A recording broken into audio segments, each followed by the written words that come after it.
마태복음 5장 4절 말씀입니다. 둘째 날인데요. 마태복음 5장 우리 4절 말씀 함께 읽도록 하겠습니다. 시작. 애통하는 자는 복이 있나니 그들이 위로를 받을 것이며. 아멘. 오늘은 두 번째 복입니다. 애통하는 자는 복이 있나니 그들이 위로를 받을 것이며. 팔복에 나타나는 하나님 나라의 백성의 복은 모순처럼 보입니다. 심령이 가난한 사람이 하나님의 나라를 소유하고 애통하는 사람이 위로를 받습니다. 또 온유한 사람이 땅을 기업으로 받고 또 줄이고 목마른 사람이 배부르다 하십니다. 궁일이 여기는 사람이 궁일이 여김을 받는다고 하시고 또 마음이 청결한 사람이 하나님을 본다고 말합니다. 화평하게 하는 사람이 하나님의 아들이라 일컬음을 받고 또 박해받는 사람이 복되다고 일컬음을 받습니다. 이 모든 것들은 거듭나지 않은 사람들과 사실 정반대입니다. 본성대로로는 심령이 강하고 또 즐거워하는 사람들이 위로를 누린다고 생각합니다. 그러니 세상의 눈으로는 팔복에 나오는 사람들이 전혀 부러워할 사람들이 아닙니다. 오히려 조롱하거나 동정해야 할 대상입니다. 그러나 예수님은 팔복에 묘사되는 복이 하나님 나라 백성이 누리는 참된 복이라고 말합니다. 그런데 여기서 우리가 기억해야 할 것이 있습니다. 팔복은 어떻게 해야 구원받는지를 말하는 것이 아닙니다. 이미 구원받은 사람들이 어떤 표를 가지고 있는지를 말하는 것입니다. 구원받았다면 심령이 가난합니다. 그러니 또 애통합니다. 애통하는 사람을 위로를 받을 것이기에 복되다고 말합니다. 이런 식으로 팔복은 구원받은 사람의 참된 표지입니다. 뒤집어서 말하면 이런 8가지의 속성이 드러나지 않으면 구원받지 못한 자입니다. 그래서 팔복은 그리스도인의 참된 표지입니다. 오늘 두 번째 복도 마찬가지겠죠. 구원받은 자는 심령이 가난하기에 애통합니다. 애통하는 자는 위로를 받을 것이기에 복됩니다. 물론 세상은 이 두 번째 복 역시 터무니없다고 생각합니다. 보통 사람들은 행복한 사람은 돈이 많고 명랑하고 그래서 기쁨이 있다고 말합니다. 그래서 오늘날 세상 사람들은 애통할 일을 피하려고 했습니다. 눈물과 고통과 슬픔을 피하고 싶어 합니다. 특별히 오늘날과 같이 쾌락을 쫓는 우리 사회에서는 애통하는 마음을 찾아볼 수 없습니다. 애통하는 마음보다는 그냥 오늘은 잊고 살아가자, 잊고 놀자 이런 생각이 지배합니다. 심지어 교회에서도 애통하는 성도들을 찾아보기 힘듭니다. 그저 편하게 한번 웃고 돌아갈 수 있는 그런 예배를, 마음 편한 예배를 원합니다. 그러나 오늘 주님은 애통하는 자가 복이 있다고 말씀하십니다. 슬픔이나 눈물을 싫어하는 오늘날과 같은 시대에 성경은 많이 울라고 말합니다. 울되 애통하면서 울라고 말합니다. 특별히 주님은 누가복음 6장에서 같은 내용을 더욱 강한 어조로 말씀하십니다. 누가복음 6장 52절인데요. 화 있을진저 너희 지금 웃는 자여 너희가 애통하며 울리로다 하십니다. 여기서 예수님은 헛되이 웃고 행복해하는 자들에게 화를 내리신다고 선포하십니다. 반면 애통하는 자에게는 복을 주시고 기쁨을 주시겠다고 하십니다. 그런데 여기 언급된 애통이란 단어를 우리가 주목해 볼 필요가 있는데요. 여러분, 우리는 주로 언제 애통합니까? 우리는 굉장히 억울한 상황을 당했을 때 애통해야 합니다. 아니면 사랑하는 사람을 잃었을 때 애통해야 합니다. 아니면 예기치 못한 재난이나 시련을 당했을 때 애통해야 합니다. 아니면 내가 원하는 대로 일이 풀리지 않을 때 애통해야 합니다. 그러나 본문이 우리에게 말하는 애통은 그런 것이 아닙니다. 첫 번째 복인 가난이 영적인 가난을 의미하듯 이 애통 또한 영적인 애통을 뜻합니다. 그래서 이 애통이라는 단어가 헬라어로 펜데오라는 단어인데요. 하나님의 심판과 관련된 애통입니다. 풀이하면 하나님의 심판 앞에서 자신의 죄로 인한 애통을 의미합니다. 그러니까 논리의 순서로 보면 이 영적인 애통은 가난한 심령에서 나옵니다. 로이드 존스 목사님은 그의 책 산상설교에서 이렇게 이 부분을 말합니다. 하나님을 마주하고 하나님의 거룩하심을 마주하고 또 내가 살아야 하는 삶을 생각하면 나 자신이 철저하게 무능하고 소망이 없다는 사실이 보인다. 내 심령이 어떠한지 발견하고서 이내 애통할 수밖에 없다. 이해가 되시나요? 하나님 앞에 서서 자신의 무능과 가난을 본 사람들은 그것을 초래하는 그 배후에 자신의 죄가 있다는 것을 보게 된다는 것입니다. 자기 안에 깊은 죄를 보게 된다는 것이죠. 자기 안에 너무나도 부패한 죄악들이 쉴 틈 없이 빼곡히 차 있는 것을 보고 애통하며 울부짖게 된다는 것입니다. 도대체 나는 왜 이러는 걸까? 왜 나는 하나님의 은혜를 받았지만 왜 이렇게 변화되지 못하는 걸까? 분명히 어제 은혜를 받았는데 왜 나는 또다시 죄에 넘어지고 마는 걸까? 나는 왜 이렇게 하나님 앞에 내놓을 만한 선을 하나 만들어내지 못하는 걸까? 나는 왜 이렇게 화를 내고 짜증을 내는 걸까? 왜 자신을 통제하지 못하는 걸까? 왜 질투와 시샘과 미움과 비정한 마음이 떠나지 않을까? 도대체 내 안에 무엇이 있는가? 그때 성도는 로마서 7장 18절의 바울의 말을 체험하게 됩니다. 내 솥, 곧 내 육신에 선한 것이 거하지 아니하는 줄 아노니 원함은 내게 있으나 선을 행하는 것은 없노라. 만일 내가 원하지 아니하는 그것을 하면 이를 행하는 자가 내가 아니요 내 속에 거하는 죄니라. 내 안에 깊이 자리 잡고 있는 죄의 부패를 보게 되는 거죠. 그래서 하나님 앞에서 바알과 같이 탄식하며 애통하는 것입니다. 오라 나는 공고한 사람이로다. 이 사망의 몸에서 누가 나를 건져내랴.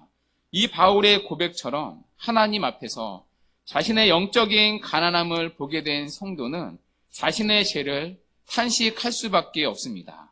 그래서 성도는 다른 어떤 존재이기 전에 자기를 보고 많이 우는 자입니다. 하나님과 사람 앞에서 그 무엇도 내놓을 것이 없는 영적인 가난과 무지, 무능과 어리석음을 보고 많이 우는 자입니다. 바로 그런 사람이 주님은 복된 자라고 말합니다. 모두가 행복을 추구하는 이 땅에서 자신의 죄로 인해 애통하고 가슴을 찢고 탄식하며 눈물을 흘리는 자가 이 땅에 거듭난 성도입니다. 특별히 여기 애통하다라는 단어는요, 현재형 시제로 쓰입니다. 한때의 애통이 아니라 계속되는 애통을 뜻합니다.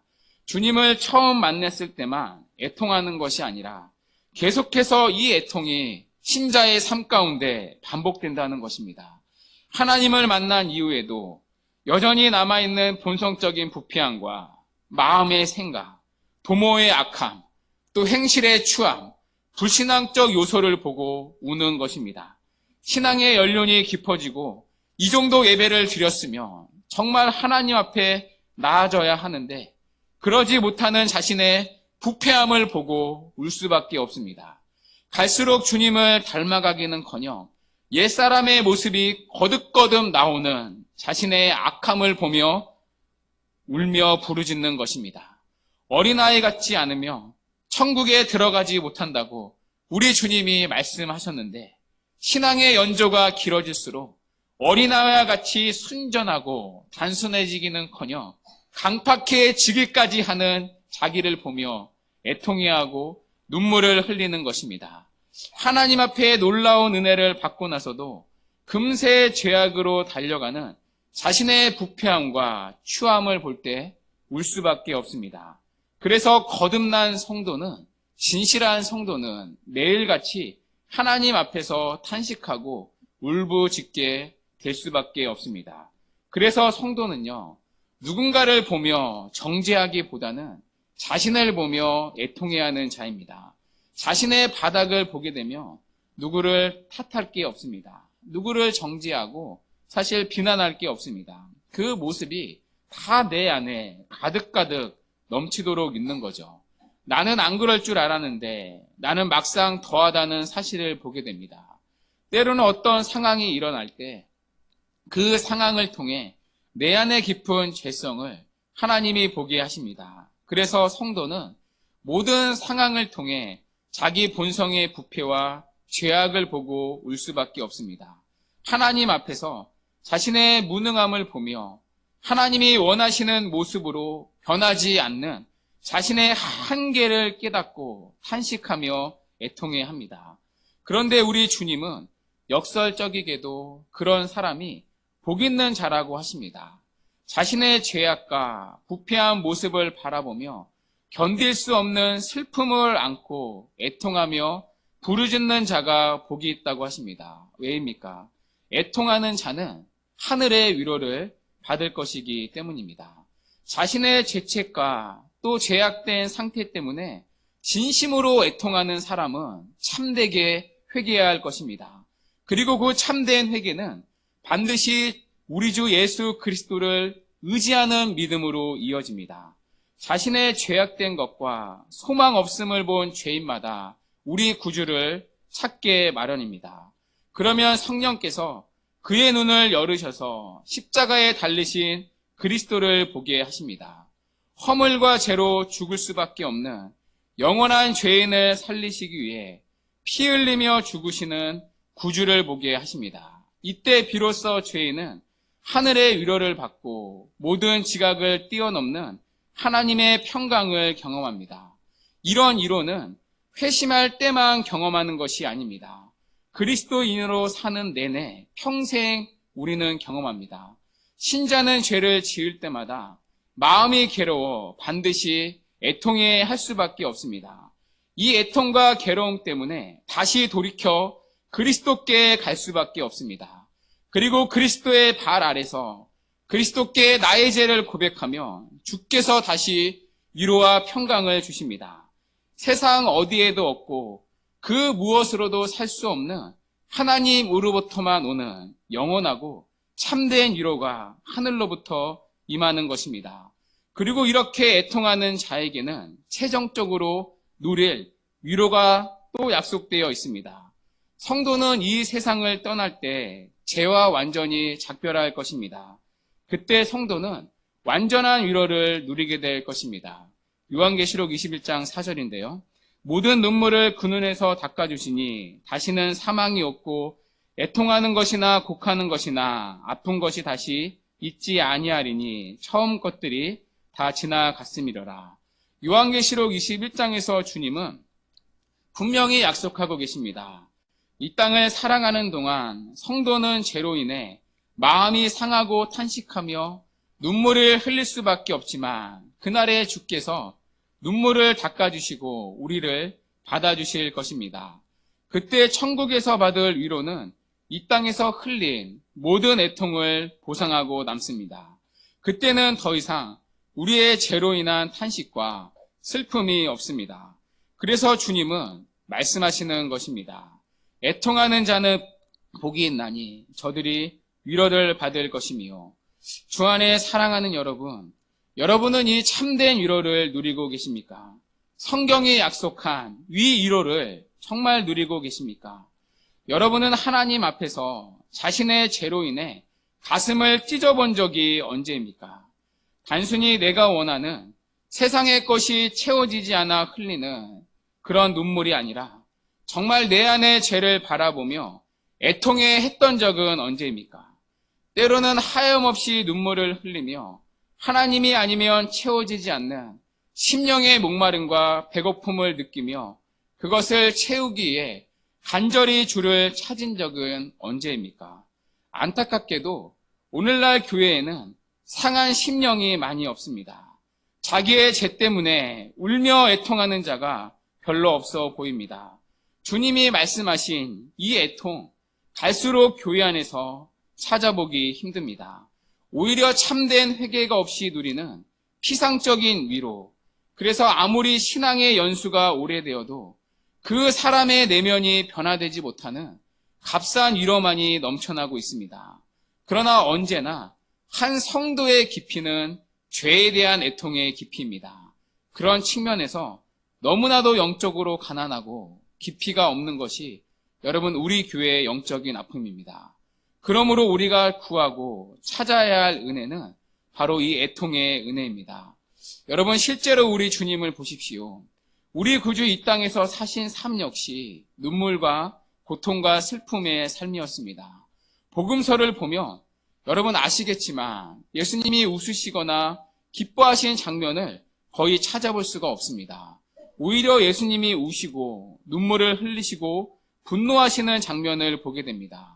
그러나 기뻐하셨거나 웃으셨다는 기록은 거의 없습니다. 왜냐하면 우리 구주는 우리의 죄를 다루기 위해 이 땅에 오셨기 때문입니다. 그래서 이 땅에 오신 구주는 한마디로 슬픔이 많은 사람이었습니다. 이사야 선지자는 주님을 가리켜 많은 슬픔을 겪고 질고를 아는 자라고 예언을 했습니다. 영어 성경으로 보면 그는 슬픔의 사람이라고 되어 있습니다. 눈물과 고통과 슬픔이 여러분 이 땅에 사신 죄악으로 가득 찬 이 땅을 사신 우리 구주의 특징입니다. 그러니 구주를 따르는 진실한 성도는 죄악으로 가득 찬 이 땅을 살아갈 때 그리고 내 안에 가득 찬 그 죄악을 보며 울며 많이 애통하는 자입니다. 언제까지요? 완성된 하나님 나라에 들어가기까지 이 땅에서 애통하는 자입니다. 물론 우리가 웃으면 안 된다, 기뻐하면 안 된다, 그런 말이 아니겠죠. 여러분 기독교는 분명히 기쁨의 종교입니다. 그러나 그 기쁨은 언제나 죄에 대한 애통함을 지나는 기쁨입니다. 죄를 용서받았을 때 누리는 기쁨이고 위로입니다. 여러분 애통함이 없는 기쁨은요, 기독교가 말하는 기쁨이 절대로 아닙니다. 반드시 애통함을 지날 때 하늘의 위로와 기쁨을 누리는 것이죠. 그 기쁨이야말로 세상의 쾌락이 주는 찰나의 기쁨이 아니라 우리의 내면을 채우는 그리고 우리의 내면을 바꾸어내는 신령하고 영원한 기쁨입니다. 주 안에 사랑하는 여러분, 주의 성령께서 우리에게 애통함의 복을 누리는 은혜 주시기를 바랍니다. 성령께서 우리에게 자기의 제됨과 부패함을 보며 애통할 줄 아는 참된 은혜를 주시기를 바랍니다.